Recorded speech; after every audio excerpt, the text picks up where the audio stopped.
In Video 8, Abrasive Cutters.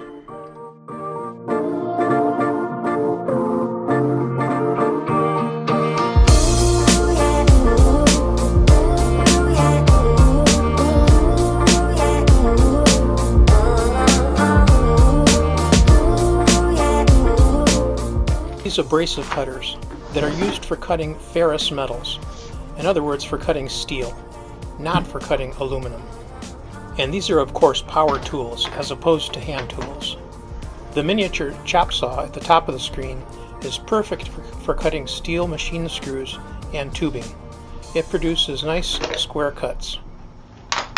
And although I ask that you wear PPE at the end of all my videos, when using abrasive cutters it's especially important because they produce sparks and dust. So one of the smallest tools that can be used as an abrasive cutter goes by the name of a Dremel, even if it's not Dremel brand. When used with a quick change abrasive cutoff disc, the Dremel makes a perfect tool for cutting protruding bolts or threaded rods in the field when you're away from a bench chop saw. Machine shops often have pneumatic abrasive cutters called die grinders and larger abrasive cutters called chop saws.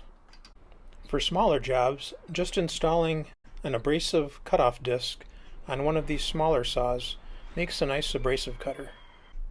If you recall from the previous video, I used a short brass tube to make up a diameter on a desk lamp bench mount. Since the tube is not aluminum and has a fairly thin wall, it'll be okay to cut on my miniature chop saw. You always clamp a workpiece when using an abrasive cutter of any kind.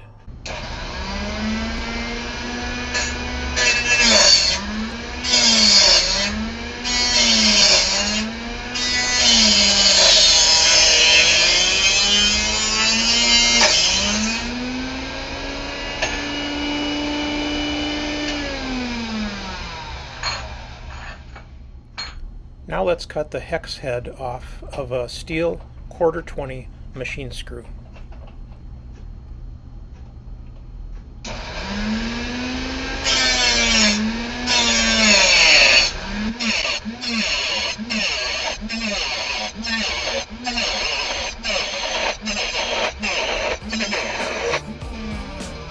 Let tools help you solve your real-world problems.